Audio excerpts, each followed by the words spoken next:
रामायण। जय श्री राम। अयोध्या कांड रामायण का सबसे भावनात्मक हिस्सा है, जहां राज तिलक से लेकर वनवास और राम भरत मिलाप तक की घटनाएं आती हैं। राम अपनी पत्नी माता सीता और चारों भाइयों के साथ अयोध्या वापस आते हैं। कुछ समय बाद अयोध्या के राजा दशरथ ने निश्चय किया कि वे अपने ज्येष्ठ पुत्र श्री राम को राजा बनाएंगे। पूरी अयोध्या में उत्सव का माहौल था। हर तरफ खुशी, सजावट और जयकारे लगाए जाने लगे। पूरे नगर में मंगल गान हो रहे थे। खुशी का माहौल था। मंगल भवन अमंगलहारी, द्रवो सो दशरथ अजिर बिहारी। वही रानी कैकेयी की दासी मंथरा ने उन्हें भड़काया। अगर राम राजा बने तो भरत को कुछ नहीं मिलेगा। भारत अपने भाई का दास बनकर रह जाएगा। धीरे धीरे कैकेयी का मन बदल गया। सुनी मंथरा के वचन भयंकर, कैकेयी मन भयौ अति अंधर। कैकेयी कोप भवन में चली गईं और रूठ कर बैठ गईं। राजा दशरथ जब उन्हें मनाने आए तो उन्होंने अपने पुराने 2 वरदान मांग लिए। कैकेयी ने कहा, राजन, याद करिए, एक समय था जब मैंने आपको युद्ध में वीर गति से बचाया था। तब उस समय आपने मुझे 2 वचन मांगने को कहा था। आज मैं अपने 2 वचन मांगना चाहती हूँ। मेरा पहला वचन है, मांगूं दूं वरदान तुम्हारे, भरत राज राम वनवासी प्यारे। भरत को अयोध्या का राजा बनाया जाए। और दूसरा, राम को 14 वर्ष का वनवास दिया जाए। ये सुनकर दशरथ टूट गए, लेकिन वचन के कारण कुछ कर न सके। राम राम कही, राम राम कही रोए। तनु परिहरि रघुबीर बिनु, जीवन कवनु होए। जब राम को ये बात पता चली तो उन्होंने बिना विरोध के वन जाने का निर्णय लिया। माता सीता और भाई लक्ष्मण ने भी वन जाने की जिद की और हम दोनों भी वन के लिए तैयार हो गए। पितु बचन मानी राम बन गयो, धर्म हेतु सुख सब तजी दयो। उनकी पत्नी सीता और भाई लक्ष्मण भी साथ चलने को तैयार हो गए। राम ने पिता दशरथ के चरण छुए। पूरा महल रो पड़ा। ये दृश्य बेहद भावुक था। पिता कुछ कह भी नहीं पा रहे थे। राम अपने पिता के वचन का पालन कर रहे थे। सिय मन राम चरण अनुरागा, लखन साथ चल्यों बन भागा। और दशरथ जी भी अपने दिए हुए वचन में बनकर कुछ भी कर पाने में असमर्थ थे।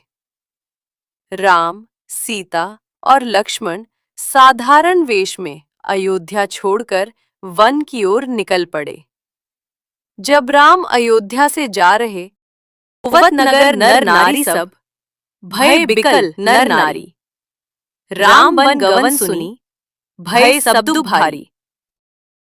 पूरी अयोध्या नगरी दुख में डूब गई थी।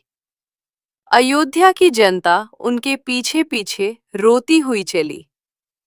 चलते चलते तीनों गंगा नदी के किनारे पहुंचे, जहां उनकी मुलाकात केवट से हुई। केवट ने राम को नाव में बैठाया। पहले उसने राम जी के प्रेम से पैर धोए, क्योंकि उसे विश्वास था कि राम के चरणों में दिव्यता है। प्रभु पद पखारी दही कर जोरी, केवट प्रेम मगन अति भूरी। राम ने गंगा पार करने के बाद केवट को मोल के रूप में अपनी एक अंगूठी दी। राम आगे बढ़कर ऋषि भारद्वाज के आश्रम पहुंचे। ऋषि ने उनका स्वागत किया और आगे का मार्ग बताया। चित्रकूट के घाट पर भई संतन की भीड़, तुलसीदास चंदन घिसें, तिलक देत रघुबीर। आगे चलकर राम, सीता और लक्ष्मण चित्रकूट पर्वत पर रहने लगे। वहां उन्होंने एक शांत जीवन शुरू किया। वे प्रकृति के बीच शांति पूर्वक रहने लगे। राम के वियोग को सहन न कर पाने के कारण राजा दशरथ ने दुख में प्राण त्याग दिए। भरत जब अयोध्या लौटे तो उन्हें सच्चाई का पता चला।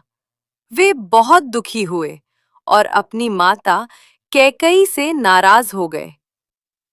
मातु दोष कही रोए भरत, राम बिना सब सूना। राज्य न चाहत प्रेम बस, मन भयो अति दूना। भरत राम को वापस लाने के लिए चित्रकूट पहुंचे। उनके साथ पूरी अयोध्या नगरी राम को वापस लेने के लिए चल दी। माता कैकेयी को भी अपनी करनी पर पछतावा हो चुका था। वो भी राम जी को वापस लेने के लिए दोनों माता के साथ आईं। दोनों भाइयों का मिलन बहुत भावुक था। आंखों में आंसू, प्रेम और सम्मान। राम ने अपने भाई को गले से लगाया और पिता की मृत्यु का समाचार सुना, जिसे सुनकर सभी बहुत दुखी हो गए। भरत ने राम से अयोध्या वापस चलने को कहा, लेकिन राम ने उन्हें मना कर दिया। उन्हें कहा, भरत, मैं पिता के वचनों का उल्लंघन नहीं कर सकता, इसलिए मैं तुम्हारे साथ वापस नहीं आ सकता। तब भरत ने विनम्र होकर राम से उनकी खड़ाऊं मांगी और राम की खड़ाऊं लेकर उन्हें सिंहासन पर रख दिया। चरण पादुका ले भरत, धरि सिर कीन प्रणाम। राज तिलक करी राखी हूं, नाम तुम्हारो राम। भरत स्वयं राजा नहीं बने। वे राम के नाम से ही अयोध्या का शासन चलाने लगे और उनकी प्रतीक्षा करने लगे। अयोध्या कांड का सार: वचन और धर्म सबसे ऊपर होता है। त्याग और भाईचारे का सर्वोत्तम उदाहरण सच्चे प्रेम में स्वार्थ नहीं होता। आगे की कथा के लिए चैनल को सब्सक्राइब करना ना भूलें। जय श्री राम।